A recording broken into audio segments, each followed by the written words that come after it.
Shalom, bien-aimés de Dieu, je vous salue dans le nom précieux de notre Seigneur Jésus-Christ, lui qui nous a encore réveillés ce matin. Bien-aimé, abandonne-toi au Seigneur par la foi.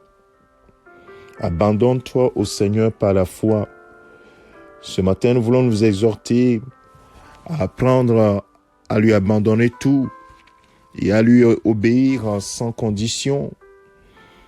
Bien-aimé, la Bible nous dit dans Hébreux chapitre 11, le verset 6, « Sans la foi, il est impossible d'être agréable à Dieu, car il faut que celui qui s'approche de lui croit que Dieu existe et qu'il récompense ceux qui le cherchent. » Il est impossible de lui être agréable sans la foi. Et Dieu a prévu que nous qui avons cru en Jésus-Christ, qui sommes déclarés justes, nous puissions vivre par notre foi en lui.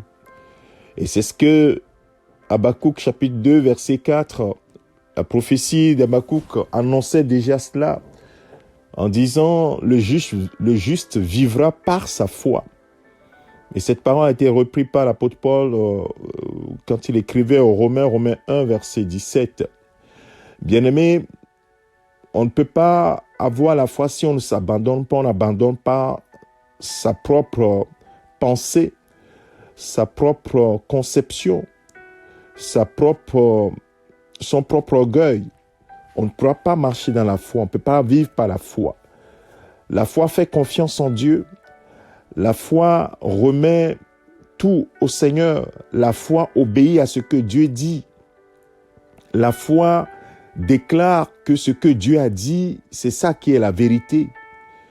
La foi fait confiance aux conseils que Dieu donne. La foi fait confiance aux recommandations du Seigneur. La foi ne discute pas les pensées de Dieu. La foi ne discute pas les recommandations du Seigneur. La foi ne justifie pas sa propre opinion sur ce que Dieu dit. La foi, c'est une ferme assurance des choses qu'on espère et la démonstration de celles qu'on ne voit pas. Mais c'est en réalité, la foi, c'est dire que ce que Dieu dit est vrai. Et on y marche. Et en y marchant, on démontre qu'on a la foi. On démontre qu'on fait confiance en Dieu. Et c'est ainsi que les anciens ont été trouvés justes devant Dieu ou bien ont été agréables au Seigneur en marchant dans la foi, en abandonnant leur propre vie au profit de la vie ou bien de la volonté du Seigneur. Et tous ces témoignages ont été donnés dans Hébreux chapitre 11, tu peux le lire.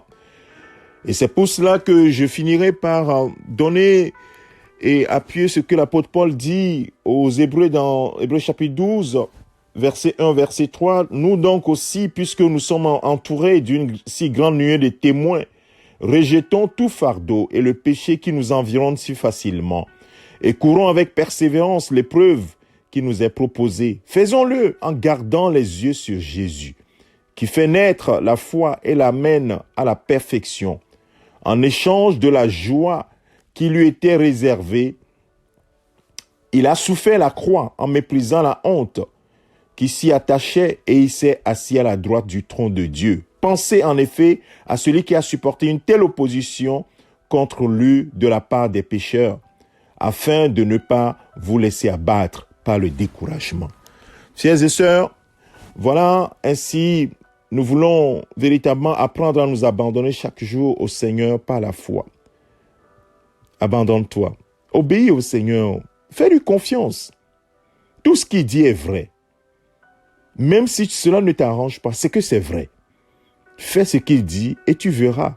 Et dis, mon juste vivra par sa foi. Vis par la foi en notre Seigneur Jésus-Christ. Que le Seigneur te fortifie, te soutienne et que nous soyons véritablement des hommes et des femmes de foi.